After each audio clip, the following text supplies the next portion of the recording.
Welcome to Serenity Palace, your sanctuary for transformation and peace. Do you ever feel stuck in a loop where you want to feel better, but you just can't find the energy or motivation to do anything about it? Depression makes even the smallest tasks feel impossible, leaving you in a cycle of avoidance and isolation. It's tempting to wait until you feel different before taking action. But what if that approach is actually keeping you trapped, isolating from family, hobbies, and your life? Imagine if you could flip the script and change how you feel by changing what you do. In this video, I'll show you why taking action, even when you don't feel like it, can be the key to breaking free from the effects of depression and anxiety. Before we begin, a quick disclaimer. This video is not to replace seeing a therapist in your area, even though my suggestions are backed by science and recommended by other therapists and physicians.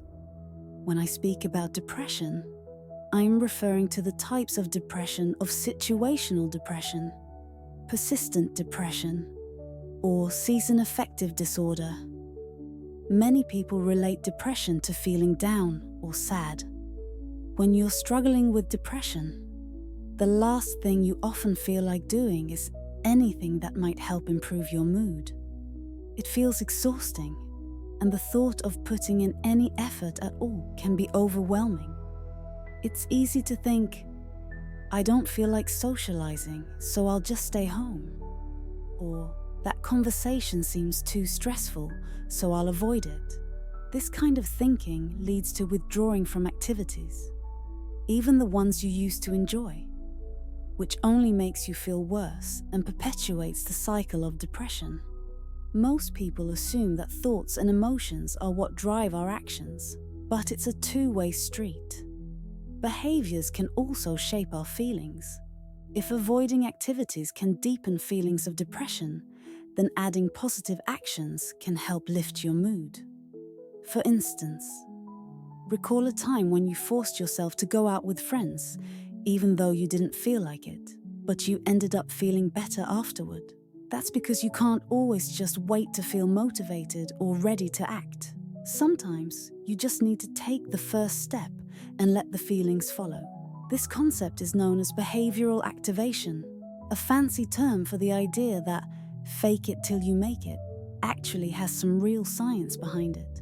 When you take action, your brain chemistry changes with the neurotransmitters that regulate your mood.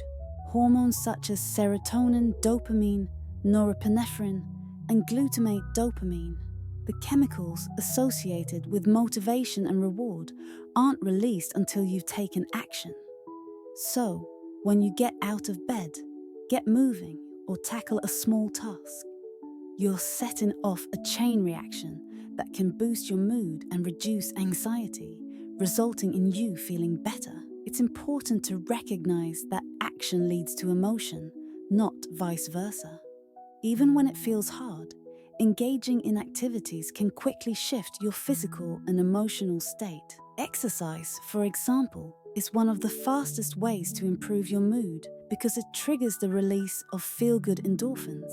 Likewise, when you start doing things that challenge your negative beliefs, like going to a social event despite feeling awkward, you can begin to reshape those beliefs. Let's consider someone who believes they're socially awkward. They typically skip social events, and when they do go, they keep to themselves, reinforcing the idea that they don't fit in. But if they decide to push themselves by attending social gatherings regularly and making an effort to talk to people, they might discover that others respond positively to their efforts. This new experience can break down their rigid beliefs and negative self-talk and help them realize they're more socially capable than they thought. The key takeaway here is that you can't wait until you feel different to act differently.